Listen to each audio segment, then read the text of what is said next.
Casio aja dikawin. G-Shock aja dikawin. Jadi ini brand dupe. Iya, ngapain capek-capek harian dia nggak? Kita kasih solusi. Brandon Salim. Halo. Mantap. Anak artis. Gila ya, keluarganya anak artis. Dulu yang punya Indofood.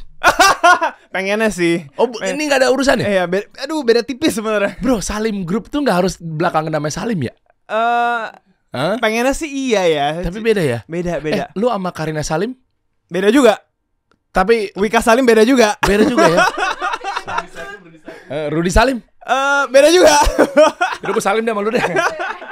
Makanya Salim. sekarang lagi menanam karma supaya siapa tahu ke Oh depannya. ini apa namanya sama karirnya gitu ya. Bisa jadi privilege tuh bro. Lu mungkin daftar ini mungkin diprioritasin. Enggak juga ya? Enggak ya? Enggak sih, enggak. Nanti kita bahasnya gini bro. Iya. Perjalanan lu ini kan luar biasa ya. Maksudnya punya brand, syuting. Ya. Apakah itu semua gara-gara nama besar bokap gitu? Sebenarnya secara tidak langsung ya, karena kan sama seperti mungkin anak-anak orang-orang yang lain lah. Mungkin kalau gua karena gua terlahir dari bokap yang ada di industri entertainment, sehingga kalau misalkan bokap bilang temenin Dedi kerja yuk, akhirnya gue harus ke dunia itu kan. Gue misalnya ke lokasi syuting atau enggak gue ke production house ikut lihat dia meeting gitu kan, atau ke acara di mana semua circle-nya tuh artis-artis ya atau orang-orang yang pelaku di bidang ini gitu kan. Akhirnya ya secara tidak langsung banyak orang bilang kayaknya bisa nih anak lu nih, kayaknya bisa nih gitu kan. Tapi semuanya harus dari gue juga, karena kalau gue ngeliat dari diri gue ya lumayan suka ngomong, lumayan suka role play pas kecil. Karena kalau ngeliat handycam dari bokap tuh demen banget handycam gue kan pas kecil kan. Nah dari baru berapa tahun yang lalu tuh gue baru ngebongkar semuanya. Gue baru bisa nontonin semuanya. Akhirnya gue ngeliat, gue pas gue kecil kok gue demen banget joget-joget, nyanyi-nyanyi, atau kayak roleplay kayak orang goblok gitu. Kadang gue juga suka nge-roleplay bokap, ngeparodin bokap. Jadi dulu bokap punya acara namanya Pesona Kuliner. Jadi semua handycam yang gue nonton tuh pasti ada gue ngomong, selamat datang di Pesona Kuliner, saya Ferry Salim gitu. Mungkin bokap ngeliat lucu juga nih anak, bisa juga ya. Ya udah sih. Jadi kalau dibilang privilege ya adalah andil bokap untuk membantu gue untuk nge-kickstart karir gue. Oke, nah salah satunya juga nanti kita bahas detail ya. Gini, tapi intinya salah satunya lu sekarang vegan, lu tidak makan daging-daging, itu juga arahan bokap juga? Sebenarnya kita mulai hampir di waktu yang sama, tapi dia berhenti. Bokap juga kan kalau nggak salah? Nggak, dia cuma berapa bulan. Iya. Jadi gini, waktu 5 tahun yang lalu kita sempet bokap tuh mulai dulu sebenarnya. Dia waktu itu mulai sekitar karena alasannya adalah dia lagi ada banyak masalah lah. Dia pengen mencoba membersihkan diri dia karena dia nggak mau masukin nyawa ke dalam mulut dia. Jadi kalau kita ngomongin religiously, karena kita banyak suka belajar tentang Buddhism. Jadi kalau di dalam Buddhism itu ada hal yang kayak if you don't eat animals, it will clean your body. Makanya kalau lagi Imlek tuh banyak orang Buddhis tuh bilangnya cacai. Cacai itu kita nggak makan daging sampai sore, sampai jam 6 sampai makan malam baru kita makan sama keluarga. Gitu. Jadi dari pagi sampai jam 6 jadi kongsi face itu kita nggak makan daging gitu seharian. Oh gitu. Nah meskipun yang dimasukin kan sebenarnya kan udah dengan cara yang kalau gue di Muslim ya. Ini bentuk obrolan toleransi ya teman-teman. Jadi jangan maksud gimana-gimana karena memang lakum dinukum waliadin udah kita masing-masing. Tapi artinya gue menggalinya dari sisi kan masukin nyawa ke dalam tubuhnya dalam artian kan udah dengan proses yang benar, dia juga sudah mati gitu dan tidak membusuk, bukan jadi bangkai. Kan memang kita nggak boleh juga makan bangkai gitu kan. Itu sama. Kalau Buddhism itu kan kita nggak boleh hurt atau kill or any living things yang ada di dalam dunia ini ya, nggak boleh nyakitin ya gitu ya. Karena mereka percaya sama hukum karma kan. Jadi kalau satu hari kalau gue terlahir lagi sebagai anjing, lu mau nggak dipukul, digebukin terus atau disembelih gitu terus jadi daging anjing gitu, mau nggak gitu kan. Jadi mereka percaya banget sama itu. Jadi makanya kalau ngelihat kayak biksu-biksu tuh banyak kan mereka vegan. Mereka nggak makan daging sama sekali. Oh ya? Iya, biksu, rinpoche gitu-gitu mereka usually vegan gitu. Jadi banyak orang-orang yang penganut agama itu akhirnya kayak ngikutin lifestyle itu. Jadi kalau ngeliat bokap gue waktu itu, dia pengen mencoba mengikuti lah. Gue pengen coba bersihin deh sebulan, and then ngeliat lah ada perubahan gak ya dalam kehidupan gue gitu. Apakah pemikiran gue lebih jernih, lebih ada clarity gitu, apa gue lebih tenang gitu. Tapi 1 bulan karena dia vegannya nggak terlalu sehat, makannya gorengan, tepuk temung terus, akhirnya jadi nggak sehat tapi pikirannya jadi lebih oke gitu. Cuman akhirnya jadi mikirin fisiknya dia. Yang akhirnya kayak aduh kok jadi asam urat, kok jadi kolesterol gitu karena makannya gorengan gitu ya. Iya, dan boleh juga kan, artinya gue nggak tahu vegan itu kan hanya tumbuh-tumbuhan atau gandum atau terigu, ya gandum kan berarti kan dari tumbuhan hitungannya kan? Iya. Jadi kan? gini, itu masuk juga tuh vegan. ada 2 macam, ada vegan sama vegetarian. Cuman sebenarnya cabang-cabang lebih banyak lagi. Cuman kategori yang paling general adalah vegan dan vegetarian. Vegan itu sama sekali nggak makan byproduct animal pun. Jadi nggak makan daging dan byproduct ya. Byproduct tuh seperti susu, keju, semua produk olahan dari binatang sapi. gitu. Iya, atau ayam atau apapun, semua binatang. Oke. Tapi kalau vegetarian itu masih. Karena? Jadi kayak karena ya itu kategorinya aja. Jadi kalau vegetarian itu masih makan telur, masih minum susu. Oh, tapi dagingnya enggak? Dagingnya enggak. Jadi kayak kaldu ya udah masih bisa karena nggak ada bentuk dagingnya langsung yang dimakan gitu. Oh, ngerti gue. Karena memang kalau yang vegan itu betul-betul yang berasal dari hewan. Yes. Iya, termasuk telurnya, termasuk susunya, karena dari hewan kan. Betul. Tapi kalau vegetarian ya memang ya tumbuh-tumbuhannya dan olahannya gitu masih olahannya, bisa. Tapi bukan sih dari unsur yang nempel sama si hewannya, si dagingnya. Iya. Ya kan telurnya istilahnya udah lepas lah. Betul. Nah, vegan itu sebenarnya bisa dicabangin lagi jadi 2 lagi, vegan and plant based. Nah, kalau plant based itu cuma sesuatu yang lo telan ke mulut lo, yang masuk ke dalam mulut. Tapi kalau misalnya vegan itu lebih ke lifestyle. Jadi makanya kalau ngelihat kayak produk-produk yang produk-produk kayak misalnya ada di supermarket, kayak misalnya sampo, sabun, ada tulisannya kan pasti vegan. Itu berarti nggak ada susu gitu. Kan kadang ada sabun yang kayak goat's milk lah, atau madu lah, ya kan pakai madu. Itu mereka udah nggak mau lagi. Jadi itu makanya ada produk-produk tuh di label vegan. Jadi bener-bener nggak ada byproductnya juga gitu, saya bersih gitu. Oh, itu nggak mau ambil itu gara-gara dia ikutan yang pro boykot. Binatang dari negara itu gitu. Enggak ya? Enggak. Oh ya kan kita nanya doang. Lu selalu sensi banget lo, Glenn gue bahas-bahas begitu. Seru ya. Netizen seru ya. Iya. Nah makanya lu juga akhirnya punya brand. Nanti kita bahas detail brand yang dimaksud adalah mana?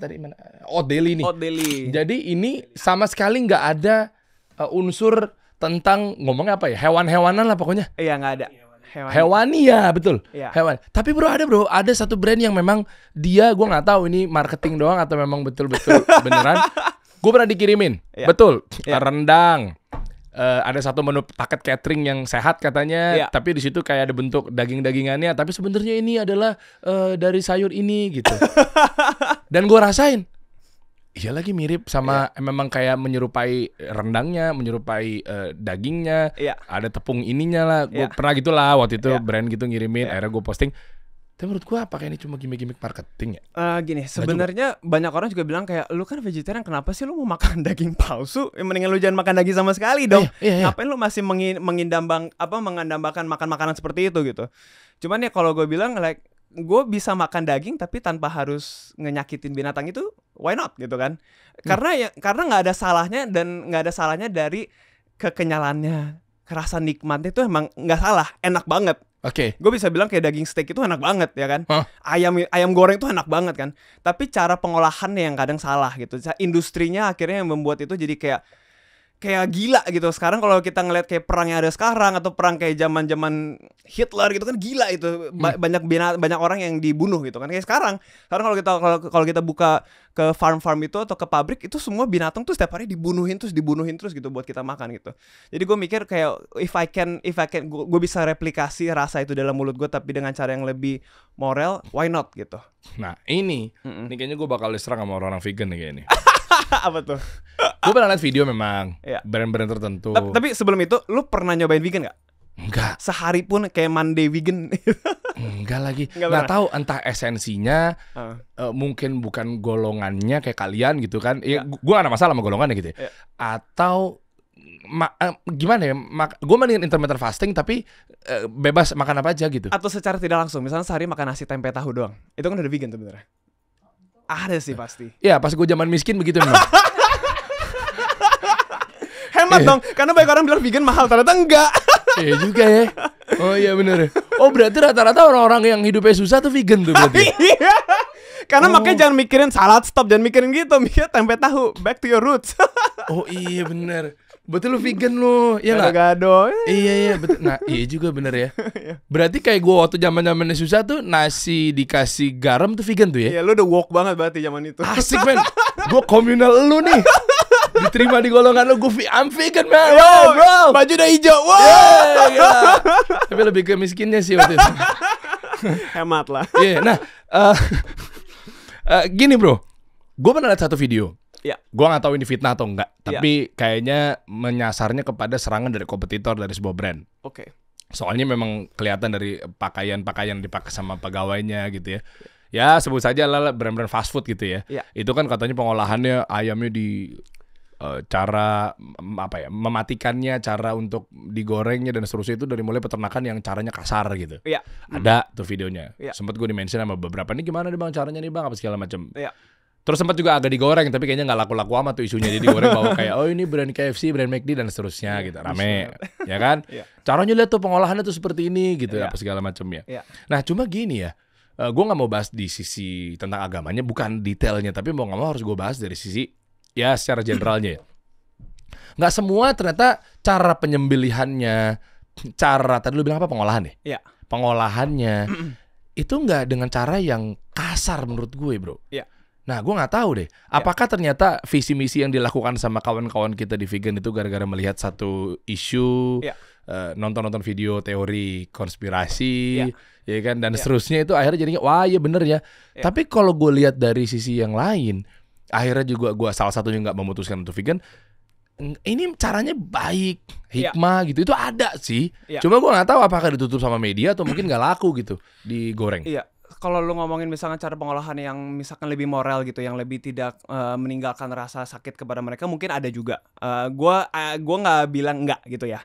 Kayak misalkan kayak gue tadi juga cerita ke lu kayak tentang binatang-binatang yang jadi pets, yang akhirnya dari kecil mereka suka banget, mereka adopsi, terus pas udah mulai gede mereka udah males, banyak banget di Amerika di euthanize atau disuntik mati. Itu pasti kan nggak ada rasa sakitnya ya, langsung jebret aja gone gitu kan. Cuman yang gue bisa bilang tuh sebenarnya prosesnya gitu, prosesnya sampai kenapa bisa ada di titik sampai situ gitu. Jadi kalau kita ngomongin kayak industri kayak misalnya tadi gue pengen banget cerita ke lo dairy farm gitu. Jadi kayak banyak banget sapi-sapi betina, cows gitu, yang di luar negeri itu mereka tuh setiap berapa bulan setelah mereka ngelahirin mereka diimpregnate lagi. Jadi udah bukan ada yang jantan sama betina langsung maksudnya berbuah, enggak, tapi udah ada sperm bank yang mereka. Ada sperm bank yang langsung disuntik. Abis ngelahirin disuntik lagi biar hamil lagi, karena kalau enggak mereka nggak bisa menyusui kan, nggak bisa nggak bisa make the business produce milk gitu kan. Iya intinya gimana caranya biar supply chain tuh nggak bermasalah. Itu gitu. dia. Iya itu yang menurut gue yang akhirnya jadi kayak sadis banget ya gitu ya. Dan kalau tadi lo bilang kayak ada yang bilang kayak oh nanti kalau misalkan kita nggak makan binatang nanti binatang tuh banyak banget di dalam dunia ini jadi overpopulated. Tapi sebenarnya industri yang bikin populated, yang jadi nambahin terus karena dan artificial impregnancy yang bikin gila gitu. Binatang tuh jadi kebanyakan. Jadi kayak ngomongin animal farm kayak misalkan anjing-anjing pun ya gitu kan. Mereka harus dihamilin lagi supaya bisa jualan pets lagi. Kalau enggak, makanya banyak banget anjing-anjing terlantar gitu. Oke, ini gue agak ekstrim. Kalau di ranah tumbuh-tumbuhan, bukannya juga hal yang sama kayak dicangkok misalnya. Ini gue awam aja nih ya, aja nih. Iya kan? Iya. Kalau gue gini, ayo. Intinya dua, mereka punya ibu nggak? Kalau mereka nggak punya ibu dan nggak keluar dari misalkan nggak dilahirkan oleh ibu, berarti they don't have a feeling, nggak punya perasaan gitu, nggak punya nervous system, nggak bisa ngerasain sakit. Gitu kan, mereka nggak bisa ngerasain sakit. Kalau mereka punya nervous system ya misalnya dipukul aja sakit gitu, kenapa lagi dipotong gitu. And they have a mother, and they have an eyes gitu. Jadi mereka tahu ini ibu gua, ini anak yang gua lahirin berapa bulan gitu untuk bisa keluar dari tubuh gua. Gitu. Jadi 2 poin itu yang gue ambil. Jadi kalau sayur-sayuran ya enggak lah, kan gampang numuinnya lagi. Nah, Papa Ferry Salim berarti akhirnya nggak keluar, berarti dia sadar kayaknya gue nggak bikin amat, kayaknya nggak apa-apa deh gue makan. Nggak tahu gimana? Iya. Kasihan nyokap gua di rumah, dia kalau masak ya misalkan bakwan udang sampingnya bakwan jagung buat gua 2 piring, jadi masaknya 2 kali. Tuh kan. Ya ini kita nggak ada perdebatan, nggak ada. Ini tinggal milih ya, kan bebas memilih. Kan di hadapan kita kan ada banyak istilahnya pendapat atau mungkin apa segala macam ya, itu pilihan lo. Tapi menarik aja sih. Justru malah gue dari sisi bisnisnya gue pengen gali nanti lebih dalam terkait dari brand lo apa segala macam. Terus gimana cara produksinya gitu ya? Iya. Dan secara mentalis sebenarnya seru karena setiap kali gue pacaran, cewek gue pasti ngikut. Oh, dia ngikut lo? Dia ngikut gue nggak pernah ngikut dia. Jadi kalau gue setiap kali pacaran, misalkan deketin cewek, kan gue ceritain dong, gue vegetarian, dia kan wah keren ya gitu ya. Terus pas gue makan apa aja nih yang penting ada gitu. Terus gue makan tempe, makanan favorit gue kan oncom ya. Jadi kalau gue makan nasi oncom nikmat aja, dia kayak, wih nikmat banget, kayak seru ya jadi kamu ya, aku jadi pengen gitu. Ini ya berarti dua aspek nih, antara yang pertama bahwa dia betul-betul ngikut apa yang lo mau gitu. Atau yang kedua memang duit lo kebanyakan gitu ya. Jadi dia ya udahlah, tapi tabungan 5M gitu kayak TikTok itu. Lagi dia marahin suami tapi tabungannya 10M. Oh, sah aja lo. Dia ya. Enggak, kamera. Oh, kamera, bukan. Ya kebetulan memang Inong juga begitu sama lakinya. Ya kan, siapa tahu kan dia. Ya gitulah pokoknya, bisa jadi begitu kan, kita nggak tahu duitnya lu banyak kan. Nah, but anyway, bokap nih kita bahas tadi kan sempat menyinggung. Sambil minum boleh nggak? Boleh bro, gitu. Ini juga minuman kesukaan bokap lu juga kayak. Iya. Nah jadi gini, lu kan juga erat banget sama bokap. Dari tadi kita ngomongin bokap gitu. Jadi ini masih irisan lah, sekali kita bahas aja gitu ya. Nah bokap ke lu tuh gimana cara apa ya, mendiktenya dan seterusnya. Soalnya yang gue tahu dulu juga bokap juga lumayan dari bawah ya. Iya kan, bocorannya kan teller bank juga. Iya kan? Yang kayak gitu-gitu tuh maksudnya. Sampai akhirnya lu ada di titik ini juga ngaruh juga terkait dengan karir lo. Apakah kayak grup-grup besar gitu, multinational company, atau mungkin ya family group kan kadang kan ada yang masukin lewat pakai ordal. Ada juga yang memang enggak lu harus dari bawah. Ada lo bro, perusahaan-perusahaan Chinese apa segala macam yang memang keluarganya tuh Cina keren. Karena keluarga gue juga banyak yang Cina, sehingga nggak bisa, lu harus dari bawah. Lo apa bisanya gambar, ya udah lo staff graphic designer dari bawah, nggak bisa lo jadi manajer. Nah maksudnya tipe-tipe bokap tuh kayak gimana? Gue pengen belajar dari atau singgung mengenai ikatan emosionalnya aja sih sebenarnya. Oke, sebenarnya kalau bokap itu, kalau gue cerita dari awal, dia itu lahir di Belitung. Di Belitung, bapaknya itu nelayan. Bapak itu nelayan tapi punya beberapa kapal lah gitu ya. Perahu. Oke. Iya, terus kalau mamanya itu jadi mereka itu mamanya itu migrasi dari China. Terus ke Belitung gitu. Akhirnya mereka ketemu, mereka nikah, ngelahirin ada 6 anak ya, 6 anak. Terus yang pertama cowok, sisanya in between cewek semua, terus terakhir dia cowok. Gitu. Karena bedanya jauh sekali sama kakak yang cowoknya, akhirnya kakak cowoknya tuh sebenarnya udah pindah dulu ke Jakarta ya, mencari kesempatan baru kerja gitu ya. Nah terus tapi kalau papanya itu ya kerjanya ya berlayar terus kan, jadi nggak pernah di rumah. Jadi dari kecil dia udah merasa I am the man of the house dari dia kecil, karena semuanya perempuan gitu. Jadi dia ceritain ke aku, jadi kayak kalau zaman sekarang Gen Z tuh kayaknya manja ya gitu. Jadi kayak misalkan Dedi mau ngurusin surat apa dari 10 tahun aja udah sendiri aja gitu ke kantor gitu. Jadi kenapa dia namanya Ferry Salim pun dia ngurusin sendiri, dia ganti nama sendiri tanpa ada orang tua yang nemenin dia ke kantor. Lemah nama aslinya siapa? Adalah nama Chinese gitu. Oh ya? Nama Chinese. Tapi satu hari jadi akhirnya dari Belitung itu karena kakaknya udah sukses, akhirnya semua keluarga dibawa ke Jakarta. Yuk pindah yuk. Udah ada bisnis nih, nanti bisa ngelanjutin lah gitu. Ada tempat nih, ada daerah nih. Waktu itu tinggalnya di Tanjung Priuk. Di Tanjung Priok kan banyak boleh nggak sih ngomong gitu? Nggak apa-apa, preman. Banyak kan, oknum-oknum banyak di situ. Di mana pun ada. Iya gitu. Jadi pas udah pindah ke sana, akhirnya ada space gitu, ada tanah. Yaudah dibangun yuk, kita buka restoran lah, buka apa ya. Jadi ada satu hari, satu periode di mana mereka akhirnya ngejalanin usaha restoran gitu. Jadi kalau dulu karena banyak kapal-kapal itu yang singgah itu di Tanjung Priok itu, banyak orang kayak Filipina, ada orang Korea gitu. Jadi dia ngeliat kayak culture-nya beda banget ya, karena kalau orang Korea datang tuh demen banget minum gitu, sampai botol tuh bisa jatuh-jatuh pecah gitu ya. Jadi kalau makan sambil minum harus kan, kalau orang-orang kan gitu culture-nya kan, makanya mereka demen banget minum soju kan. Nah tapi orang Filipina juga suka nyanyi-nyanyi gitu, jadi dia banyak terekspos sama itu. Jadi dia demen banget di restoran, duduk aja karena masih kecil nggak bisa bantu apa, jadi duduk aja ngeliatin orang gitu ya. Sampai satu hari pernah diajak sama orang Filipina dibawa ke dalam kapal ngeliatin perahu gitu. Yuk lihat perahu gitu. Jadi dia masuk ngeliat ruangannya, lihat kokpit ya bilang ya kalau perahu ya. Iya gitu lah ya. Doknya gitu ya. Ngeliat gitu. Jadi ada foto-foto dia lucu banget megang kayak bir Filipin gitu di dalam, gue sempet lihat gitu. Terus karena dia sering banget kayak di restoran itu, satu hari ada datang preman. Preman ini dibilang keren banget, preman ini gaya banget kalau datang tuh kayak Godfather lah, kayak Cillian Murphy gitu. Kenapa emang? Nggak tahu kenapa, gue lupa ceritanya. Dia bilang orang ini keren banget, setiap kali datang keren. Terus pas satu hari ditanya namanya siapa, namanya Ferry. gitu. Namanya Ferry. Terus dia bilang, wah gila ya, satu hari gue pengen deh bisa jadi kayak orang kayak ini nih gitu. Maksud gayanya keren gitu. Cuman gue lupa detail lah. Dia bilang keren. Satu hari dia udah mulai modeling, dia malu dong dengan nama dia Chinese, dia pengen mengindonesiakan nama dia. Akhirnya satu hari dia kayak ke kantor pergantian nama gitu. Gue mau ganti namanya Ferry. Salim itu nama bapaknya, jadi Ferry Salim. Gitu. Dari gitu. situ lah, gue pikir nama asli. Enggak gitu. Lucunya nama nyokap gue Mary, jadi kayak Ferry Mary. Cocok banget. Padahal ganti namanya sebelum ketemu nyokap gue. Keren gitu. Nih, Om Ferry masih ngegombalin nyokap, keren banget ya. Ferry marry me. Iya. Gila, baru denger. Iya, itu. Keren banget ya Om Ferry nih. Langsung jatuh cinta kan? Iya. Mereka masing-masing saling pacar pertama loh.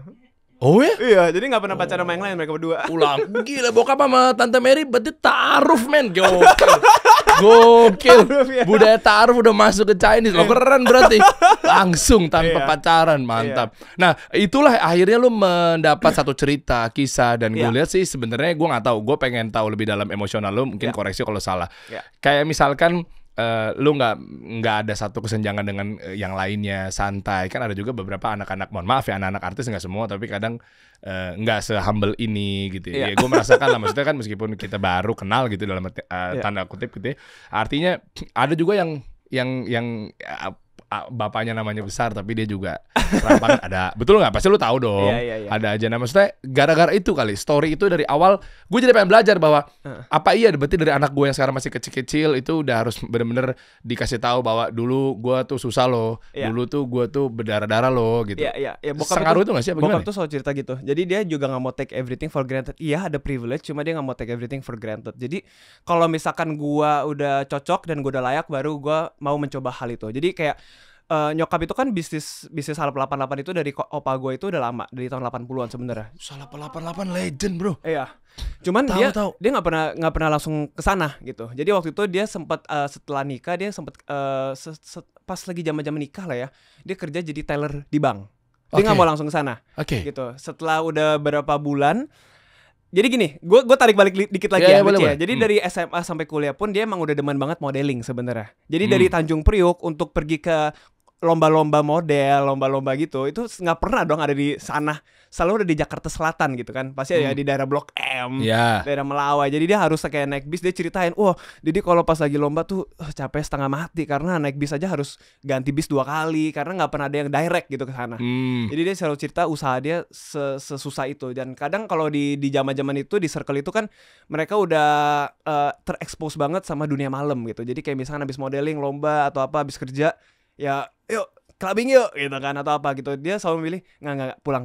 Dia nggak mau sampai terjerumus ke hal-hal seperti itu. Dia takut banget gitu. Keren. Jadi itu yang gue pelajarin banget dari dia gitu. Jadi kalau dia selalu bilang, ini walaupun agak klise quote ya, jadi kayak sekarang lu main-main sama hal ini, nanti kalau gue sukses gue bisa main hal yang lebih besar lagi gitu. Lu main cuma ya kayak gitu-gitu doang gitu misalkan. Nanti gue bisa main kapal, gue bisa main gitu. Itu maksudnya secara cerita naratif ya dia gitu. Oh ya bilang iya keren banget ya gitu. Jadi setelah dia kerja abis nikah kerja di bank, baru dia bantuin nyokap. Tapi sebenarnya dia juga nggak mau karena dia pengen sebagai laki-laki tuh bisa berdiri sendiri. Gue nggak mau kayak rely on in-laws gitu loh, kayak mertua gitu. Gue pengen buktiin kalau ke bokapnya nyokap gue kalau gue bisa sukses nih, gue bisa berdikari nih, gue bisa buktiin kalau gue bisa jadi kepala keluarga gitu. Akhirnya dia minta izin. Waktu itu dia tetap masih modeling pas jadi teller bank, dia masih modeling. Terus akhirnya satu hari ada tawaran dari sebuah PH yang ngajak dia untuk menjadi pemeran utama gitu di tahun 96 pas gue lahir gitu. Pas gue lahir. Nah, dia itu juga bikin surat ke bokapnya nyokap gue, ke opa gue. Dia minta izin boleh nggak jadi artis gitu kan. Karena syutingnya bakalan di Cina gitu, lupa di kota apa, di Beijing kalau nggak salah, Shanghai, sebulan gitu ya. Jadi anaknya baru lahir, terus dia harus syuting. Itu pas banget September dia syuting, gue baru lahiran gitu. Gitu. Jadi dia kayak sedih banget gitu juga. Ya udah akhirnya sama opa gue, karena opa gue juga lumayan liberal. Opa gue liberal banget gitu tentang kayak pekerjaan, tentang agama, dia liberal. Jadi apapun terserah kamu gitu. Jadi dia bilang yang penting kamu percaya itu, dan yang penting si Mary ini juga oke. Ya udah, bukan urusan gue. Tapi apapun keputusan lo gue support gitu. Jadi bokap gue langsung kayak, wah kalau dikasih kayak gitu kan makin oke, gue akan buktiin gitu kan. Bukannya kayak, aduh gimana ya, enggak ya. Jadi dia akhirnya membuktikan, oke, gue akan lakuin ini dengan doa lu dan persetujuan lu, gue akan buktiin kalau gue bisa lebih, gue akan pegang janji itu. Gitu, ya udah akhirnya pas dia syuting, ya udah akhirnya itu pecah telurnya di tahun 96 itu. Oh iya, itu Om Ferry Salim siapa yang nggak kenal pada saat itu. Dan kita dulu nyebutnya kalau gue nonton beliau tuh di umur SMP, SMA gitu, akhirnya jadi tahu. Tolak ukur cowok metroseksual zaman itu. Lah iya dong, ya dia jasnya, bajunya fit in bang, aduh keren deh. Dia kan kacamatanya selalu trendy. Tapi gue selalu percaya kayak misalnya orang yang sukses sekarang, kayak misalkan kayak bilangnya apa ya, kayak apa sih hal yang lu suka banget tapi kayak jadi rahasia lu yang lu pendem, tapi yang lu suka kayak misal lu dengerin musik yang lu orang bilang kayak aneh tuh lagu, tapi lu dengerin apa bilangnya? Apa ya kata apa ya? itu ya? Chemistry apa sih? Bukan ya? Apa? Nggak ya? Apa? Bukan. Yang lu suka, coba contoh. Jadi misalkan makanan kayak orang bilang kayak jengkol nggak enak banget, tapi gue suka banget jengkol. Jadi jengkol tuh apa? Fetish. Oke, we'll use the word fetish deh ya. Kasar banget. Ya kan, fetish aja gitu kayak gue. Duh, habis lo ngomong fetish itu negatif ya, apa ya? Ya pokoknya seksual, kan ya, selalu lu kayak gimana ya. Tapi gue kalau ngeliat itu tuh, gitu. Iya gitu ya. Itulah ya, gitu ya, kata itu ya. Iya. Orang-orang yang sukses sekarang yang misalkan splurging on something yang kayak gila-gilaan, itu adalah sesuatu yang mereka nggak pernah dapetin pas mereka kecil gitu. Jadi kalau gue ngeliat bokap gue, kenapa bokap gue fashionable banget dan suka banget beli baju sampai nggak ada habis ya? Itu karena mungkin dari kecil tuh dia nggak pernah ada kesempatan kayak misalkan minta bokapnya mau beli sepatu Adidas dong, nggak bisa. Paling itu ini suka banget gitu. Mau beli sepatu Nike ini dong yang paling baru, nggak bisa. Jadi ketika dia udah punya money, dia udah sukses, dia selalu splurging ke hal itu. Karena banyak banget kayak teman-teman bokap-bokapnya atau nyokapnya teman gue yang kayak tiba-tiba mobil. Karena dari kecil nggak pernah naik mobil sampai mungkin udah tua kerja baru ngerasa naik mobil kayak gini ya. Akhirnya dia splurging habis-habisan. Itu yang gue lihat ya dari pandangan gue ya. Itu banyak hal yang lain, misalnya jam tangan, it could be anything gitu. Cuman kalau itu dari pandangan gue yang gue lihat. Oke, ini gue jadi inget kisahnya Om Deddy Corbuzier nih kebetulan. Oke, gimana? Iya. Selain memang mentor saya dan sahabat saya, tapi memang ini terkesan subjektif. Tapi bener deh, gue senang banget denger kisah itu. Gue lupa waktu itu pas bintang tamunya, Uus atau siapa gitu waktu itu. Bukan, yang pakai jam tangan mewah banget waktu itu siapa lagi ya? Akhirnya itulah, anyway lupa gue. Kayaknya nggak mungkin Uus ya, lu kan nggak mewah juga jam tangannya. Waktu itu mahal banget, gue lupa miliaran apa segala macam. Terus akhirnya dia ngomong tentang ikatan emosi dia dan cerminan Aska gitu ya. Nah artinya waktu itu dia cerita Om Ded bahwa gue malah nggak ada masalah sama orang-orang yang memang langsung mengapresiasi reward lah bilangnya lah ya. Beli jam tangan mewah ini apa segala macam. Kayak kenapa gue beli sekarang? Terserah lu pada menganggap bahwa Nora, OKB apa segala macam gitu. Tapi waktu itu ada satu sisi bahwa mungkin lu saat itu nggak bisa dapetin apa segala macam, makanya gue beli. Tergantung niatnya, balik lagi ya. Mungkin niatnya buat apa segala macam gitu. Yang berbeda dengan Aska, dia ceritain iPad-nya udah pecah nggak karuan. Oh gitu. Oh ya, dia cerita udah pecah. Terus bahkan Om Ded bilang, kenapa kamu nggak ganti? Nah akhirnya kenapa aku harus ganti? Ini menarik di sini. Ada dua mata pisau, lalu bisa lihat dari sisi yang mana. Kenapa nggak diganti? Ya ngapain aku ganti? Terus ya itu udah parah gitu, udah pecah banget, udah nggak karuan, udah sobek sana apa segala macam gitu, anti goresnya gitu. Enggak, dibilang. Terus akhirnya Om Ded berpikir bahwa anak yang memang udah terlahir dengan kondisi yang memang dia dapat privilege dari orang tuanya apa segala macam, ternyata ada posisi positifnya. Gue nungguin positifnya, bahwa apa? Karena sebenarnya itu ada di titik yang namanya ketika lu jadi kaya banget, lu jajalin beli ini apa segala macam, tapi di suatu sisi si bapaknya udah merasakan rewardnya, anaknya dia udah ngerasain bahwa titik semuanya udah gue bisa punya gitu loh. Jadi ngapain lagi? Dan dia udah ngerasain bahwa kayak gue udah bisa punya ini. Nah terkadang di sisi yang lain lebih menghargai uang, lebih menghargai hal-hal yang memang ternyata kalau belum parah banget kenapa gue harus ganti. Nah ini menyikapi hal ini lu kayak gimana posisinya? Karena di sini bapaknya dia merewardkan positif dengan dia bisa beli apa aja di hari yang sekarang ini gitu ya. Karena dulu dia nggak bisa beli apa-apa, Om Ded bilang nggak bisa gue beli apa, bokap gue ada super angkot apa segala macam gitu. Tapi suatu sisi lihat anaknya yang jor-joran dikasih, tapi malah dia nggak mau karena begitu lahir melek gue udah jadi orang kaya.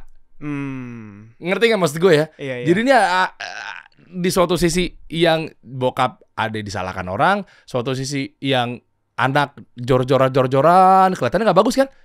gila ini masa anak dikasih mobil langsung tiba-tiba. Iya. Tapi mungkin di suatu sisi begitu dia udah terlibat mobil, iPad apa segala macam, ada momennya pas dicapai garis finish. Iya. Ngapain lagi gue ganti? Karena gue udah tahu rasanya mobil. Iya. Jadi kayak panen di belakangnya gitu loh. Jadi belakangnya sekarang Aska mau dibeliin apa aja nggak mau. Ini dan seterusnya. Iya. Nah ini lu ngeliatnya gimana bro? Ada good side sih. Kalau Iya kan? gue jadi keinget sama quotes Jim Carrey ya. Yang dia bilang, I wish everyone will be rich and famous so they know that it's not everything. Ya kan?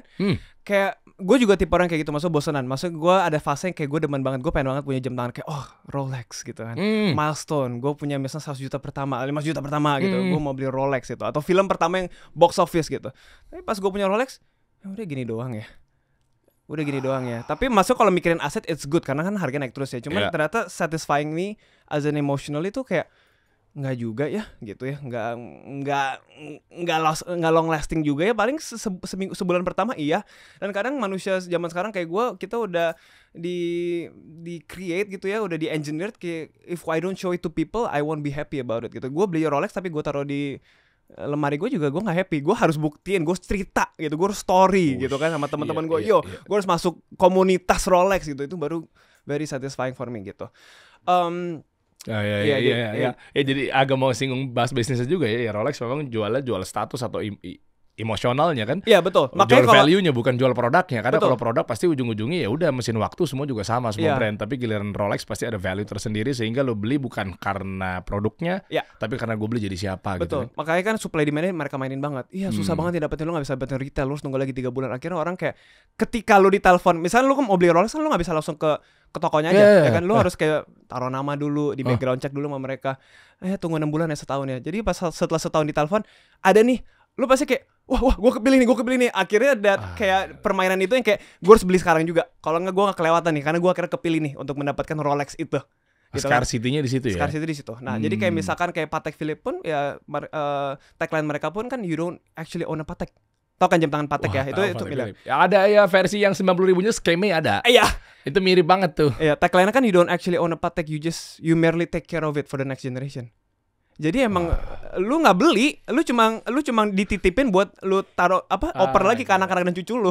Gila, ini inside brand banget ya. Gue termasuk orang brand ya. Jadi gue ngeliatin di sini, wow, ini jadi bahan-bahan ini gue gue potong, gue react buat di TikTok ya. Iya. Cakep tuh. Ini bener-bener bro. Bener. Permainan Patek pun juga lucu. Lu kalau ke toko Patek nggak bisa asal beli Patek. Lu harus beli 2 Patek. Jadi gini, mereka kan punya banyak tipe-tipe Patek ya. Oke. Jam tangan Patek. Ada 2 yang sangat-sangat terkenal. Patek Nautilus sama Patek Aquanaut. Kalau Nautilus tuh yang besi, yang full steel gitu. Tapi kalau yang Aquanaut tuh yang dipakai Paul McCartney, yang keren banget, yang pakai rubber strap gitu. Jadi ini 2 tuh yang on demand mereka banget. Lu nggak bisa beli 1 aja. Jadi kayak mereka misalnya punya 10 tipe. Lu harus pairing. Lu mau beli Aquanaut, lu harus pairing sama yang nggak terlalu on demand. Gitu. Jadi misalnya Patek kasih solusi gitu. Kasih solusi misalkan. Lu harus beli 2. Akhirnya ujung-ujungnya jadi hampir 1 M gitu. Itu tapi harga retail ya. Jadi lu harus beli 2 jam tangan. Lu gak bisa Patek Aquanaut sama Nautilus digabungin, gak bisa.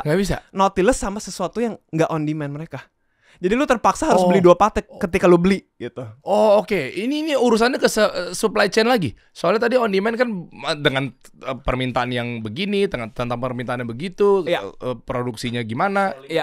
Emang dari upselling mereka aja sih, permainan strategi mereka, so you have to Patek akhirnya. Biar dia dapat 2 gitu. Dan akhirnya resale value juga mahal gitu kan, karena lu beli 2 jam nih, 1 lagi kan harganya berapa ratus juta. Jadi gue harus kalau bisa balik modal dari jam yang kedua nih. Makanya kalau lu bisa dapat retail Patek itu kadang bisa 2 kali 3 kali lipat langsung gitu. Jam tangan misalnya 3 juta jadi 1 M bisa dijual di pasar gitu. Segila itu. Cuman yang modalnya harus langsung di depan Jor kan. Tapi gue kemarin dapat nggak segitu harganya. Di mana lu beli? Pas gue cek Patek sih tulisannya. Emang udah tinggal setengah. Bukan Patek. Gak ada yang tahu juga bedanya. Gak ada yang tahu ya. Tapi ada bro. Lalu buka deh skeme. Coba buka. Nah, lu lihat nih ada yang Patek Philippe. Mana ini. Ini Aquanaut. Ini kan. Tuh. Gua adu sama lokal gue nih. Local pride bro. Tenang, gue belain lu skeme. Gila, sama persis loh. Kan gue bilang. Abis ini lihat Pepe Aquanaut. Bawa. Lagi dinner nih. Lu jam lu pakai apa? Gue jam tangan Cartier sih. Ya ini udah, gak mahal. Ya udah, yang Rolex lu kan. Lu coba kalau lagi dinner sama gue gimana? Pasti kan gitu kan? Iya gini. Oke, gue gak mau kalah dong. Nih, saran gue nih ada tips and tricks strategi buat naikin value di hadapan klien atau partner lu. Pakai skema gak masalah. pertama gini lo kan. Bro sehat bro. Apa kabar bro? Sehat, alhamdulillah. Jadi belakang ini lo mau pesen. Lo udah pesen apa? Pesen. Apa tuh bro? Oh enggak. Kayak Itu lo pesen yang itu aja. Tuh menunya ini enak banget bro. Jadi rekomendasi gua nih. Lo pakai deh menunya. Patek pilih bro. Santai, lu jangan malu pakai skeme. Gue kasih tahu triknya. Santai aja gitu, mau nunjukin toilet di mana. Tuh di situ tuh. Santai, cool. Dan kalau ditanya jangan bilang gue beli. Ini dari kakek gue. Gitu. Itu lebih meyakinkan. Story-nya jadi kakek lo. Oh iya benar. Jangan bilang beli, bilang turunan nih. Iya itu. Lo lihat nih, yang khasnya mana coba bawah. Gue nggak tahu serinya tuh. Ini juga nih. Di kanan. Kanan. Sebelah kirinya. Nah ini juga ya kan. Ini yang kayak gini nih yang mirip gini. Coba klik dulu deh. Kasih aja di KW. G-Shock aja di KW. Jadi ini brand dupe. Bener bro. Ada lagi bawah coba. Gini aja deh skema Patek.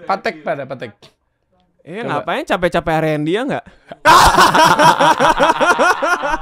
Sebenarnya nggak gitu juga sih kayaknya.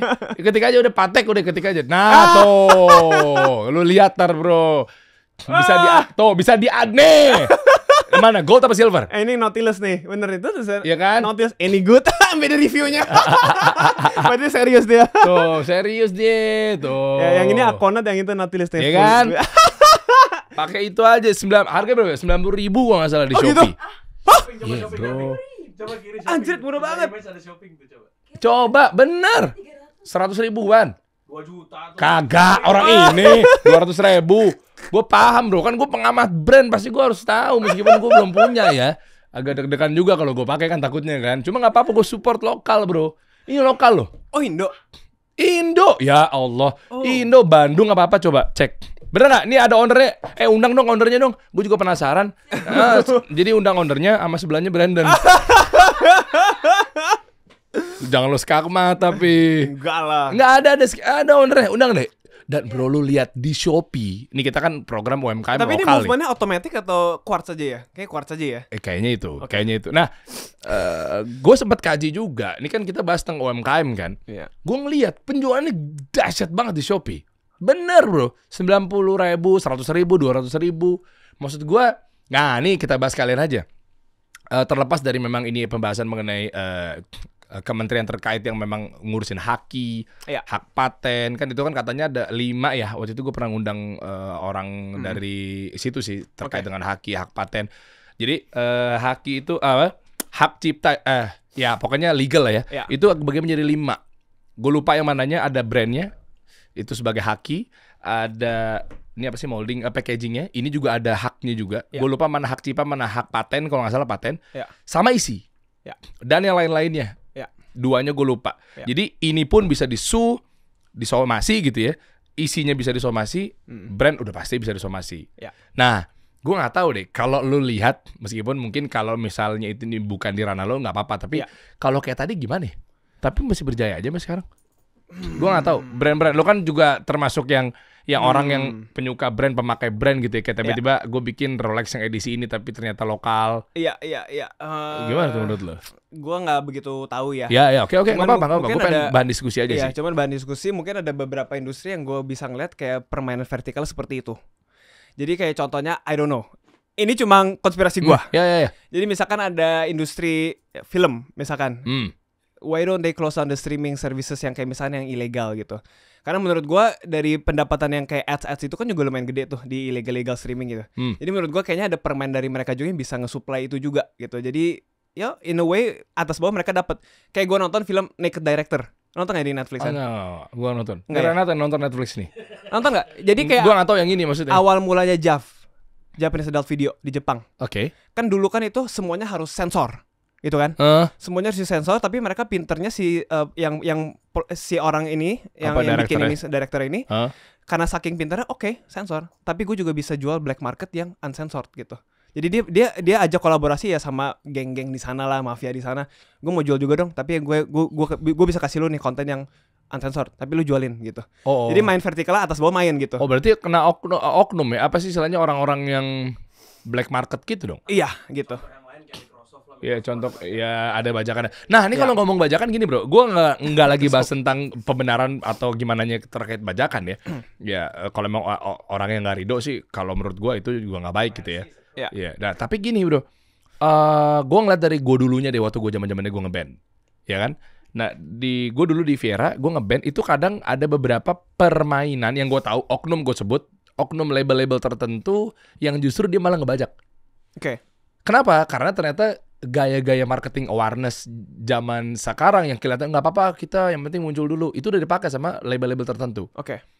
Contohnya gimana? Ya udah dia produksi secara benar, asli, original, tapi ternyata orang-orang tertentu inilah label-label tertentu yang memang ternyata dia copy sendiri, dia sebarin secara masif dengan bisa jual 7.000, 8.000 di DVD bajakan di Senayan apa segala macam.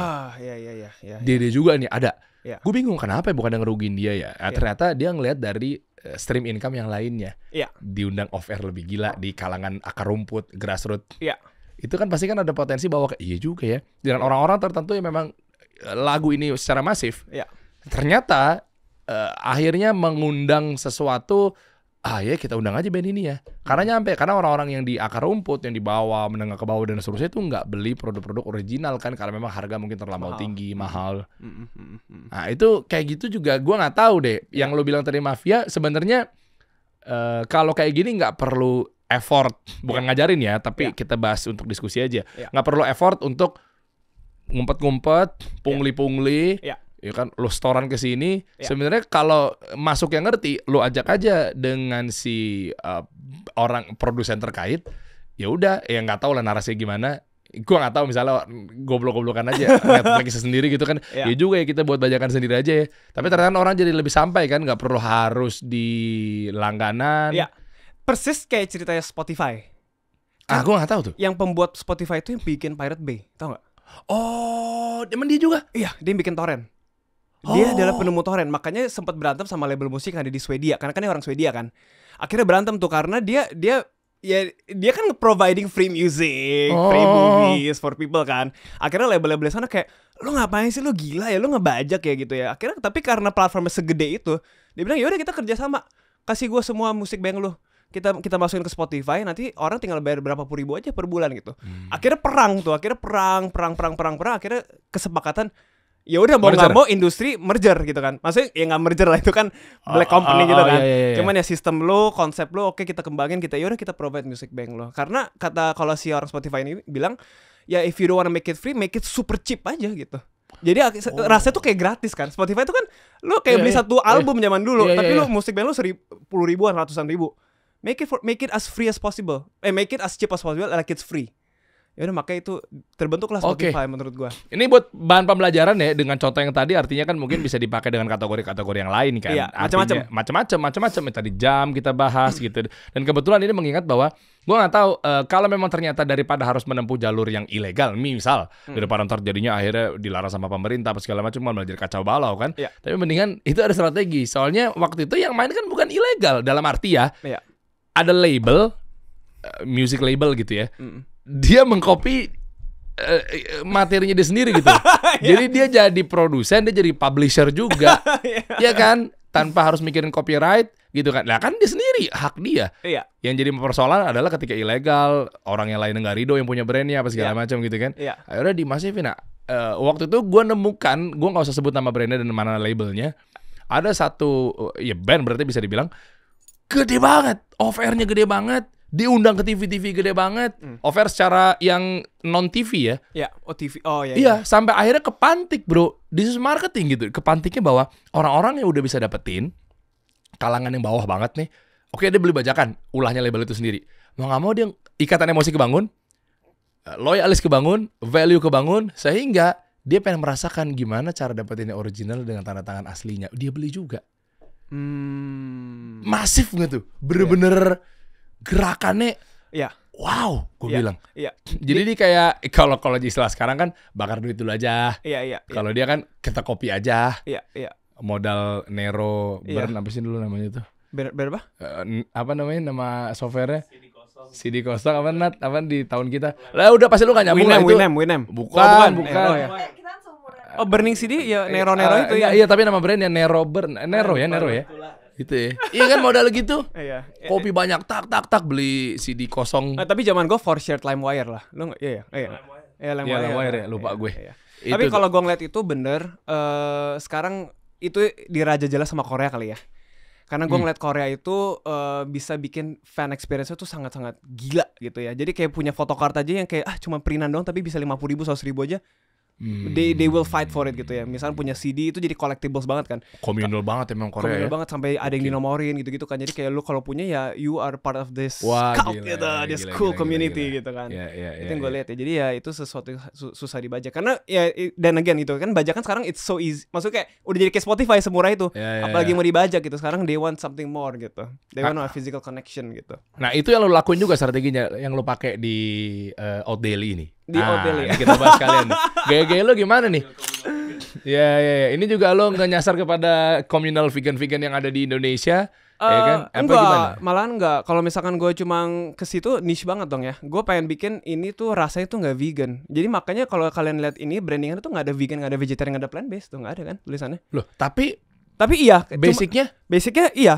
Oh iya, coba dong. Satu produk aja unggulan lo, coba yang mana? Kita baru cuma satu produk. Oke. Ini doang. Kita bedah mana? Yang ini ya atau yang kelihatan boleh dari bio dulu ya. Gue kasih itu dari bio. Visualnya gue suka banget lagi. Dulu Flip Burger begini awal-awal nih. Iya. Gue nggak tahu kalau sekarang. Iya, Hensa Adriano yang bikin visualnya. Oh warna. Iya, funky banget gitu. Ya, warna-warna kayak gini gitu. Apa namanya, Pop Cult ya dulu agensinya ya.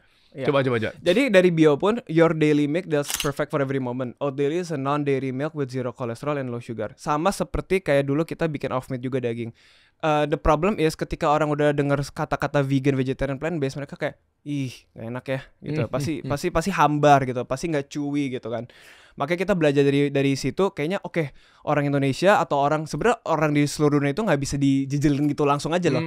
Mereka harus ditipu kayak lo makan rendang plant based. Ternyata enak ya gitu ya. Tapi kalau dibilang ini sehat banget, ini plant based banget, lu pasti kayak yang biasa aja deh, pagi sore aja deh gitu kan. Disruption ya. Disruption gitu.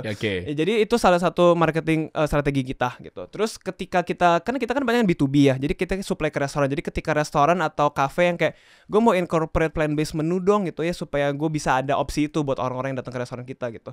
Itu lumayan tricky awalnya karena kadang di woknya nggak boleh yang dicampur sama yang minyak yang dimasak pakai minyak sapi, ayam gitu kan, harus punya wok sendiri kan. Segitunya ya. Iya, jadi itu merambat akhirnya ya udah deh kita nggak bisa nge-branding lagi, nggak bisa branding vegan, plant based atau vegetarian karena udah kecampur-campur. Itu jadi tricky karena kalau kita minta dipisah woknya atau kayak woknya dipisah, itu mereka kayak udah nggak bisa bilang vegan nih, ya kan? Oke, dan rasa udah ketahuan banget ya memang ya? Iya, rasanya ketahuan. Oh ya, segitunya. Maksud rasa ketahuan gimana? Ketahuan bahwa ini aslinya bukan vegan gitu maksudnya. Bukan dari hewan. Bukan bisa. dari hewan. Dari hewan bisa. Dari aromanya kan kerasa. Minyak sapi kan kerasa ya. Lemak gitu, kaldu kan kerasa ya. Langsung enek gitu kan. Loh, kalau lo buat yang mirip-miripannya kan juga lo harus benar-benar sama seperti daging ya? Iya. Kan jadi kan nyaru-nyaru tuh. Dagingnya kan ya makanya gini. Gue pengen bikin orang tuh biar bisa. Ini sebenarnya it's not made for vegan. It is made for people yang mau mencoba dan mau berubah satu hari nanti. Gitu kan lebih banyak sih tuh kan marketnya kan. Poolnya di sana gitu. Jadi gue pengen orang kayak ngerasain oh ternyata enak ya. Karena sekarang kalau orang Indonesia kalau ditanya makanan vegan tuh apa sih? Apa ya? Sayuran ya. Terus salad ya gitu kan. Padahal mereka nggak mikir ya nasi gudeg tuh bisa vegan loh gitu kan. Nasi goreng bisa, nangka iya. Tahu tempe itu kan bisa. Bisa vegetarian juga pakai telurnya aja, nggak usah pakai krecek ya gitu kan. Nasi goreng, gado-gado semua bisa loh gitu. Cuman mereka nggak kepikir. Makanya gue pengen orang pintu pertama mereka dalam ke dunia yang lebih sehat gitu, yang lebih aware, lebih conscious tuh yang enak banget dulu aja. Jadi makanya yang kayak off meat itu gue bikin kayak nasi katsu. Wah enak ya. Nasi gila tapi pakai daging bohongan. Oh enak ya gitu. Daging bohongannya maksudnya gimana sih? Itu beneran mirip banget 100%. Mirip. Olahan. Kok bisa? Gue pengen tahu teknisnya dong. Ini kita ngomong production ya. Iya. Pakai apa sih? Sebenarnya produksinya lumayan kompleks. Cuman kalau gue bikin super simple, itu tuh dikeringin terus. Jadi ibaratnya kalau lo mau coba di rumah, lo beli tahu yang extra firm. Di supermarket kan ada tahu Jepang. Tahu. Ada yang extra soft ya sama extra firm. Extra firm tuh sangat peket. Ya udah kalau udah lo beli, lo ke rumah, lo biasanya gue taruh. Ini buat gue eksperimen dulu ya. Yeah. Gue taruh tahunya, terus gue timpa aja sampai airnya tuh bener-bener keluar semua, sampai kering banget. Jadi timpa mungkin bisa berjam-jam. Ditimpa apapun, piring, mangkok, biar agak berat aja. Oh, jadi ngepres? Ngepres. Supaya airnya keluar semua. Oke. Nanti kalau airnya udah keluar semua ya lu boleh potong-potong, terserah lu bentuknya seperti apa. Terus lu olah aja, lu goreng, lu masukin nasi goreng, tuh jadi kering tuh rasanya kayak daging. Masa sih? Iya, coba. Tapi kalau off meat ya lebih kompleks lah ya. Iya, itu kompleks. Cuman kalau sesimpelnya kayak gitu aja, tahu. Base-nya soy. Oh, tapi nanti lu klaim, ya lu bilang ini rasanya jadi kayak gini gitu. Iya, tapi ya ada campuran, lu bisa campur sama ya jamur, campuran pokoknya dibejek-bejek, dicampurin biar jadi kenyalnya tuh dapet gitu. Tapi bilang nggak lu di situ declare bahwa ini sebenarnya tahu? Enggak juga. Soy kita, biasa kita soy, kan kita nggak pakai tahu, kita pakai soy. Oh iya enggak gini, ketika disrupsi, ini kan asik nih, gue juga pengen belajar mengenai disrupsi juga ya. Enggak cuma segi optimasi branding, tapi di production gitu, produk. Lu juga sebut di situ bahwa ini adalah tahu sebenarnya tapi rasa daging. Bukan? Enggak, karena kita ada beberapa enggak, karena di dalam off meat itu ada beberapa produk, ada yang daging-dagingan, ada yang ayam-ayaman, ada yang ikan-ikanan, dan itu macam-macam juga kan. Tapi kita selalu biasa soy, kita nggak bilang pakai tahu. Oh iya, tapi maksud gua even soy juga lu sebut dong. Soy gue sebut. Oh. Soy gue sebut. Oke. Terus jadi kalau di deck kita, kalau kita lagi jualan nih, sales deck nih, kita bilang perbandingannya kalorinya berapa, terus perbandingan proteinnya ada berapa. Jadi kita on par gitu sebenarnya. Kita ada proteinnya juga dari whey, dari soynya itu ada protein gitu. Oke, nggak jadi suges gitu. Jadinya kan akhirnya kepikirannya enggak deh, bukan daging, padahal dia lagi pengen imagine, dia lagi pengen experience bahwa ini gue bisa makan daging kayak beneran, tapi sementara gue vegan misalnya. Kalau lu sebut soy jadinya gue nggak tahu dari segi marketing gimana. Tapi kalau dari marketing, kalau misalkan udah masuk ke dalam menu nggak ada tulisan soy, langsung chicken katsu vegan atau chicken gitu loh, kayak gitu permainannya. Jadi kita nggak pernah bilang vegan, nggak pernah bilang soy, nggak pernah bilang tahu, nggak. Tapi mereka langsung punya ya nama sendiri untuk produk yang mereka akan keluarin itu gitu. Cuman kita bantuin R&D segala gitu. Produk aja disruption ya. Oh iya. Iya, ada beberapa restoran sih kalau mau coba, mungkin sekarang masih ada di Zenbu deh. Mungkin yang terkenal ya Zenbu. Kemarin ada di Mangkokku. Bikin juga gitu. Karagean. Coba dong sekarang kita masuk detailnya. Dari lu tadi mana produknya? Nah, ini yang Oat Daily. Mana enggak yang bawah tadi, foto-fotonya kayak atau apa? Oh, yang bawah ya. Nah, di bawah ya. Nah, ini. Jadi ini sekarang lagi unggulannya masih satu aja dulu ya? Iya. Karena yang dilihat ini maksudnya ini kayak case study ya. Kayak yang gue lihat itu kan kayak yang paling king of the market itu kan sekarang si Outside. Lihat gak Outside yang sering banget lah ada di mana-mana ya. Di Starbucks pun mereka kayak pakai. Jadi demand-nya lagi bagus tuh. Iya, lagi bagus banget. Karena yang gue tahu ceritanya adalah dia dulu itu CFO-nya Heinz Asia. Oh, Asia. Dia cabut. Dia dicabut, dia bikin produk baru. Dia bikin produk baru, dia R&D, pabriknya itu ada di Bandung.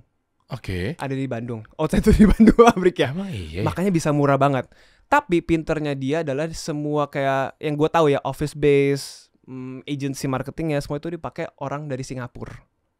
Gitu. Okay. Jadi pas dia nge-branding, pas dia bikin ngeluncurin Instagram segala tuh kelihatannya kayak kayak brand luar. Keren banget ya. Sampai ada kayak tulisan Jepangnya biar kelihatan elegan gitu ya, beda gitu dari yang lain ya. Tapi bisa ngepres cost COGS mereka ya karena pabriknya di Bandung gitu. Bisa jual harga tinggi karena memang ini representatif luar banget. Yes. Dan kuncinya adalah ini kita kalau ngomongin kayak misal lu punya startup, lu juga harus cari investor yang cocok. Jadi kalau Outside itu pinternya adalah dia mencari investor, satu adalah yang megang distribusi, which is Sukanda Diamond Group ya. Jadi ya kebuka pintunya kan, jebret gitu langsung kan. Terus habis itu kedua dia diinvest sama Temasek Singapura, which is sovereign fund dibantu pemerintah. Jadi makanya lu kalau ke Korea, lu ke Thailand itu ada Outside di mana-mana. Jadi Outside itu udah jadi global brand, udah bukan kayak local brand lagi gitu. Jadi yang gue lihat kalau satu hari, kalau misalnya yang nonton nih punya kayak startup gitu, harus cari investor yang cocok. Misalnya kayak FMCG, carilah yang misalnya punya value distribusi gitu. Atau misalnya Indonesia satu hari bisa punya sovereign fund yang fokus ke FMCG, fokus ke ESG atau fokus ke plant based product. Oke banget. Karena sekarang belum terlalu berasa ya. Kalau di Singapura tuh udah lumayan karena even lo kalau ke hawker center atau ke food court, makanan sehat tuh sekarang udah disubsidi sama pemerintah supaya nggak dorong mereka untuk makan sehat. Kayak nasi putih, nasi merah sekarang lebih murah nasi merah. Oat milk, dairy milk lebih murah oat milk sekarang. Karena mereka pengen ngedorong orang. Jadi kayak di Flash Coffee Singapura, walaupun sekarang udah bangkrut ya. Itu tuh dulu oat milk itu nggak ada tambahan. Jadi kalau misalnya di Indonesia pas pakai oat milk dong, ya tambah ada additional 15.000, 20.000. Di sana nggak ada, free. Malah dairy milk yang jadi tambahan sekarang ditukar sama mereka.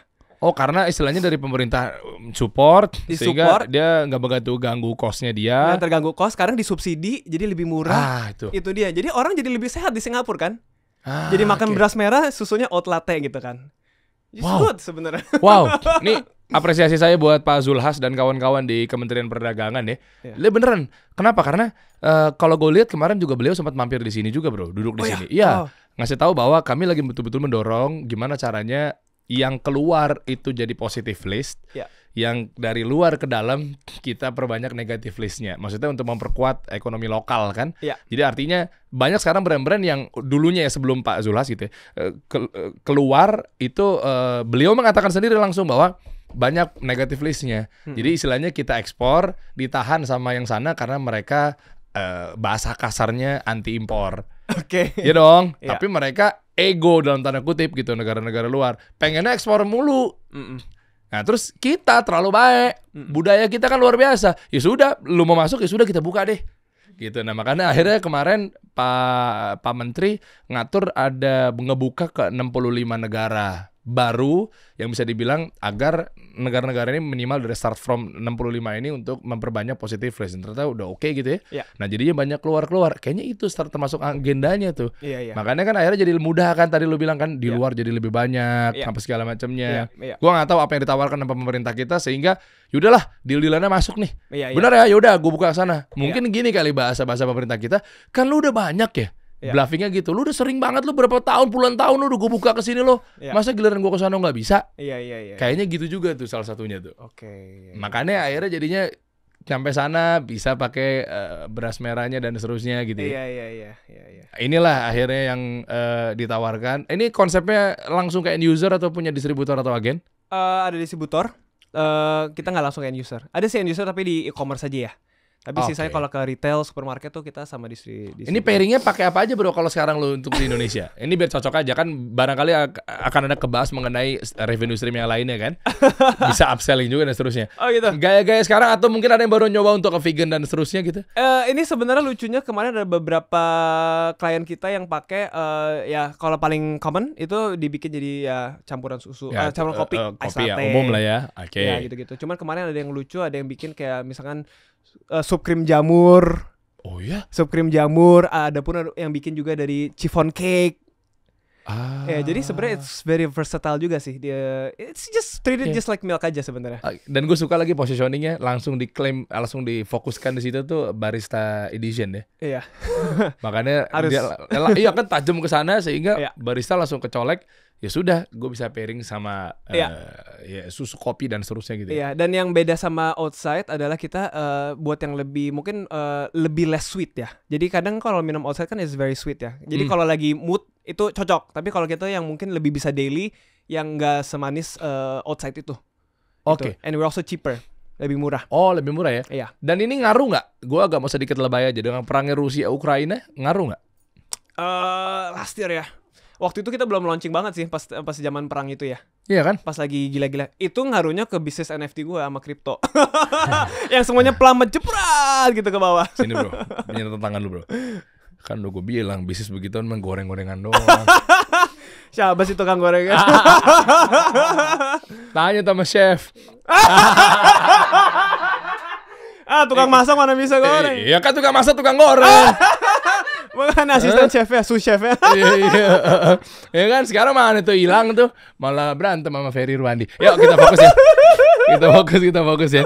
Jadi terakhir bro, ini kedepannya bakal apa ini? Akan nambah lagi SKU-nya atau fokus di sini dulu? Ya, kita pengen fokus juga ke ready to drink ya, yang kecil-kecil nanti. Oke. Dan ada beberapa rasa supaya orang bisa first taste-nya juga nyobain. Oh, oat milk tuh seenak ini ya. Karena sekarang kalau minum kayak gini mungkin orang, ya banyak orang masih kayak ragu. Ya kan nggak terlalu mau coba gitu ya. Karena kalau pas, jadi gini, gue pernah ke rest area, gue pernah ke kafe-kafe. Gue selalu iseng aja nanya, Mas biasanya kalau konversi orang tuh kalau nyobain alternative milk tuh berapa sih? Oh kalau sekarang tuh usually 70% orang pasti opt to oat milk nyobain gitu. Tapi ini high end yang kafe ya, misalkan kalau ngomong yang si ijo lah. Ya. Ya itu. Sebut. Yang mana sebut aja nggak apa-apa. Apa ya? Nggak apa-apa. Yang mana? Serem Enggak, oke, nggak usah deh berarti. Ijo deh pokoknya deh. Ya, oke. Ya maksudnya yang harganya mungkin bisa satu kopi tuh 50 ribuan tuh conversi rate-nya tuh 70%. Orang akan, iya boleh deh oat milk nih. oat latte deh gitu. Oke. Jadi it's actually very high. Nah itu kan udah di situ. Tapi gue pengen bikin yang ready to drink yang dimana yang kecil-kecil. Yang misalnya ada rasa green tea, rasa coklat. Itu yang akan kita launch juga soon gitu.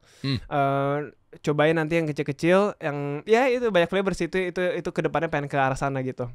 Ya tapi gue nggak percaya kalau lo nggak bawa produk ya kan. Gue bawa yang karton. Nanti coba yang sini. Gue bawa sini ya. Ada di mobil. Dia total pegawai hampir 30 orang. Gila ngerampok kok yang ada. Ada. Minta diambilin aja biar diminum di sini. Ada. Enggak lo bawa buat lu kali. Jangan. Enggak, gue bawa ada 2 karton. Sorry 2 literan. Iya. Cobain dong. Coba. Penasaran nih. Iya. Seru banget. Ini bikin roti nih yang tengah. Mana? Ya. Tuh udah jam gua buka. Udah jam gua breakfast nih. Kalau kata Aderai, break saatnya buka puasa. Break dari fasting. Iya. Coba. Lagi diambil ya. Iya, gue penasaran nih. Nih, buat kawan-kawan ini ngebuka juga nggak buat peluang-peluang buat jadi distributor agen? Oh, boleh bisa. Gue pengen coba buka untuk kewirausahaan lebih detail lagi kan. Akhirnya kan mudah-mudahan juga lapangan pekerjaan juga banyak terbuka, keisi sehingga kita bisa betul-betul membantu program pemerintah untuk menekan angka pengangguran. Ya, bisa. Itu kan visi misinya Kasih Solusi memang seserius itu, bro. Oke. Ya barangkali total dari berapa distributor sekarang udah kehitung nggak? Oh, gue lupa, gue harus cek. Ratusan nih, ratusan. Iya. Ya bisa itu kan nambah lagi apa segala macam kan. Open kan? Open ya. Boleh tahu nggak sambil nunggu produk lo syaratnya? Harus cek tim gua deh kalau itu. Cek ya. Yeah. Kepo dong, buka dong. Mungkin barangkali ada di websitenya. Iya dong, coba buka dong detailnya. Ada sales deck. Itu coba. Itu aja tuh. Jadi reseller tuh. Reseller, nah tuh kan. Ini keren. Ayo dong, kita dorong. Gue juga lupa soalnya. Kita dorong nih. Kewirausahaan karena memang di Kementerian UKM juga lagi bener sangat dorong banget. Oke. Gitu. Udah BPOM ya? Iya. Jadi ini 12 liter. Bentar. 2 karton berarti 24. 2 karton berarti 24 liter ya, 24 liter ya. Produk ya. Gitu halal karena BPOM-nya jelas, lu bisa cek aja di sini nih. Kita cek. Tuh. Mana halal Departemen Agamanya mana? Oh ada, tuh. Aman dong. Aman bro. Minyak kano tuh apa? Canola. Oh tuh, ada nyambungan kanola. Minyak kano. Iya. Nah ini nih, itu bisa dinaik nggak sih? Ini gimana sih? Digeser bisa swipe? Ini mobile version nih soalnya jadi agak kecil. Oh iya. Nanti kita coba cek. Boleh buka linknya lah. Iya buka. Coba. Itu batas selengkapnya. Klik. Ini dia datang juga nih. Keren. Kita coba rame-rame dong coba, gitu kan. Brenda udah bosen kok dia. Jadi ini sebenarnya pelit banget, nggak mau berkurang, pelit. Iya. Ini unreleased version ya, kan ini adalah packaging baru yang baru kita bikin. Lucu banget lagi packaging. Sekarang diproduksi di Cina nih sekarang, udah bukan Indonesia lagi. Jadi lu gimana sih bro? Maklon ya bro? Ya. Hitungannya ya? Iya. Nih lucu. Cobain ya. Oke. Ini shake well. Oke. Set. Salah satu aja, iya benar. Salah satunya. Ini kan buat gua sama keluarga. Langsung gua klaim gitu. Dasar pelit banget. Enggak. Ini buat kalau lu mau, ini lu buat siapa? Gua beli aja, bro. Enggak apa-apa. Hah? Bagus, thank you. Orang Indonesia gitu tuh. Orang Indonesia. Suka sosok gitu kan. Ayam disisain satu gitu ya. Ini oat milk. Ya, cobain ya. Cobain dong. Yang lain cobain juga. Barista friendly. Cobain dong. Semuanya. Yuk, cheers. Oke, ya coba bismillah. Coba ya. Masuk, Bos. Hah? Kayak susu kan? Masuk, Bos. Loh, ini nggak ada dari sapi atau? Nggak ada. Hah? Gandum sama air sama minyak doang, canola oil gitu. Ini gue tambah, gue habisin dulu. Wah, sehat. Renat mau ini soalnya. Enggak, bro. Ini dari hewan ini, bro. Nggak mungkin, bro. Enggak. Cobain dong. Masa sih? Asli enggak. Hah? Ini buat diet cocok banget berarti dong. Cocok karena dia usually lower calories dan susu iya. biasa. Kalau gue makan ini pakai Choco Pops gitu. Choco Pop ya dong.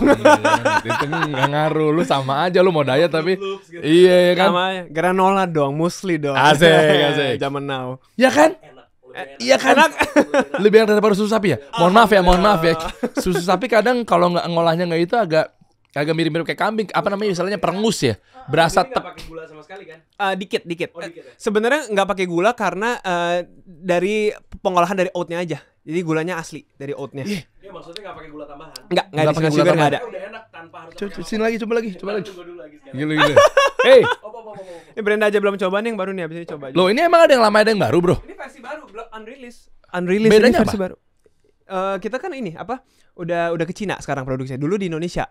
Sekarang ke Cina udah ada secret recipe baru aja. Oh, resep rahasianya. Resepnya baru, Gue tungguin gitu. kenapa harus di sana karena oke. Dan dengan adanya lu ntar distributor. Semakin besar buka pabrik di sini, buka lapangan. Iya. Iya. Nantinya kan kalau udah gede kan lu buka pabrik di sini, lu buka lapangan Pasti pekerjaan. dong. Tapi sekarang pun juga udah bisa kasih peluang buat lapangan pekerjaan. Dia buka reseller lo, bro. Guys, serbu guys. Guys, serbu. Bener, bro. Karena dulu pas kita bikin oat milk beberapa versi tuh orang selalu merasa ngeluh, oh kayak bau kacang, rasa kacang. Itu yang mereka nggak mau kan. Iya. Dari susu alternatif tuh mereka pengen menyerupai susu sapi Iya. seutuhnya gitu. Kalau ada bau kacang atau cair, mereka nggak suka. Makanya Nggak dari suka. warnanya pun kita bikin ya agak putih gitu. Iya, dari warna. Iya. Oh, Karena kalau sebenarnya bau, kuning bau kacang yang dimaksud apa? Bukan itu dari gandum sebenarnya. betul, tapi maksudnya kan grains ini kan sekarang juga lagi banyak rame tuh, Ya. multigrain dan seterusnya yang Ya. akhirnya kan kemarin juga sempat ada yang bilang ternyata overclaim bahwa ternyata nggak sampai 15 biji-bijian. Iya. Rame tuh, ya kan?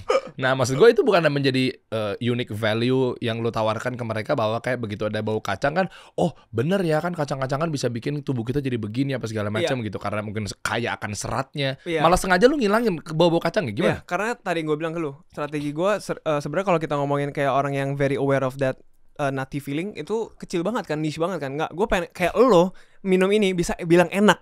Karena kalau gue ada rasa kacang atau cair, lu pasti bilang tapi belum kayak susu ya, masih bau ya gitu kan. Akhirnya lu jadi nggak mau coba lagi. Lu nggak akan bawa ke keluarga, lu nggak akan bawa ke anak lu cobain Iya, gitu. betul, kan. betul. Lu nggak sudah cobain juga kan? Ini asli enak banget. Oh, lo enak banget. Ini cobain deh. Berapa tuh? Di retail. Di retail Parah. 38-an. Suka lagi gue. Hah? Ada, gue kasih semuanya. Dan paket resellernya 850.000 ya? Dairy sekitar 25 ribuan ya sekarang. Kalau dairy 1 liter. 38 ribuan ya. Enggak dairy kalau dairy milk. Oh, dairy masih tetap lebih murah. Ribuan ya. Kita ngukur ininya, harga pasarannya berapa yang beredar? 25.000 ya? Iya, masih murah dairy memang. Ini tim R&D siapa? Gue mau kasih apresiasi buat dia. Ada namanya Jame, Jame. Jamet, lu keren. Jame. Oh, Jame, oh Jame. nggak pakai Jamet, sorry. Jame keren lo, Jame kerja lo emang bagus gitu, keren. Gimana tuh Brenda? Ya, lu baru nyoba juga kan pertama kalinya kan? Iya. Dikit lagi kali ya. Si bentar. Jame itu tim kita juga. Dia itu bikin whole chips kalau lu pada dengar sih. Belum. Whole chips. Whole chips. Keripik ubi. Emang jago Dia mainnya di situ. Iya, emang jago dia Oh. main gituan. Lu lapar, Bro. Enggak bro, gue suka susu kalau gue. Tapi kan sempat ada teori konspirasi bahwa susu itu ternyata gitu kan. Ada yang bilang, tahu nggak lo? Ada bro, ada teman gue sekarang jadi anti susu gitu. Gara-gara ternyata bermula dari ternyata dia ketipu, ternyata kental manis gitu. Ya udah jadi ngerempet kemana-mana. Ya gue nggak lagi membenarkan gimana-gimana. Tapi itu kan mematahkan stigma bahwa ternyata katanya susu itu nggak begini, susu itu ternyata nggak begini. Ada loh bro. Nah iya? mungkin kalau Gua kayak tahu. gini ada. Nah mungkin ini menjadi solusi buat mereka yang katanya udah kelihatan bahwa ini gula, ini tau gak sih lo? Nah gara-gara Oh, iya. sempet rame tuh, Iya, makanya iya. ini mah bukan susu, akhirnya kental manis. Oh, berapa tahun yang lalu itu kan? Akhirnya Iya. diganti kan, nggak boleh bilang susu kental manis. Iya. Cairan kental manis. Iya, gara-gara ternyata ini bukan susu gitu. Iya. Nah kalau kayak gini kan maksudnya mungkin bisa membuktikan bahwa tadi lu udah jelasin ingredientsnya gimana, apa segala macamnya ya susu gitu. Iya. Ada Nah, tuh. Tapi lucunya ya, kalau kalian lihat brandingnya ya, di sini belum bisa diklasifikasi as milk. Makanya kalau ngeliat semua alternatif milk tuh pasti M bintang LK. Gua nggak ngerti itu apa. Karena nggak bisa tulis milk, karena this is not milk. Gitu loh. Dia sama soy sama oat lebih bagus. Oh, Soy milk sama oat. sebenarnya soy. Tapi soy itu bau kacang nggak bisa hilang. Makanya banyak orang yang kayak Ya, kurangnya. enak. Tapi kalau Ya. oat itu yang bisa hilang. Jadi benar-benar bisa menyerupai susu. Cuma di Indonesia itu masih belum bisa tulisannya. I think mungkin di luar juga yang nggak bisa tulisannya milk, karena ini bukan diklasifikasi as milk. Ini bisa dibilang kayak ya cairan oat gitu loh, cairan kacang gitu loh, cairan gandum gitu. Tapi mereka yang ngeklaim susu ini, milk ini gitu. Ya makanya tulisannya harus gini. Tapi kalau disebut nggak apa-apa. Tapi tulisannya harus M bintang LK. Enggak, emang nggak ada ya brand-brand gitu bukan disebut milk. As a Ya, di produk nggak bisa di packaging. Tapi kalau marketing boleh. Sosial media. Oh, apa mungkin ini dia oknum juga? Hajar aja, nggak tahu kan gue kan. Iya. Kadang ada, makanya dikasih sensor ya istilahnya. Emang sih? Iya, ada di kanan. Disensori gitu Iya, mana sih? Nih, Jadi bukan MILK tapi Mlek gitu. mlek. Kayak skema. Iya. Kalau itu boleh yang ini. Skemi kok skema. Skemi jam tadi kan? Skemi sebenarnya. Tapi nggak boleh Iya, langsung iya. kan. Ini. Tuh, join aja deh. Kalau gua kan misalnya berarti ada dua sisi ya. End user yang mau cobain silakan. Bisa langsung ada di supermarket, ada di mana-mana. Supermarket. Ada. Ranch ada. Gila, distribution channelnya udah masuk ke situ. Ya ada di mana-mana. Ada di hypermart juga ada. Kok bisa sih kan ngantri duit dan seterusnya, Bro? Kenapa? Kalau masuk di sana kan supermarket ada antriannya, ada apa namanya? Waiting list gitu lah ya, apapun itulah syarat-syaratnya. Ya, the power of our distribution lah adalah. Anda salah.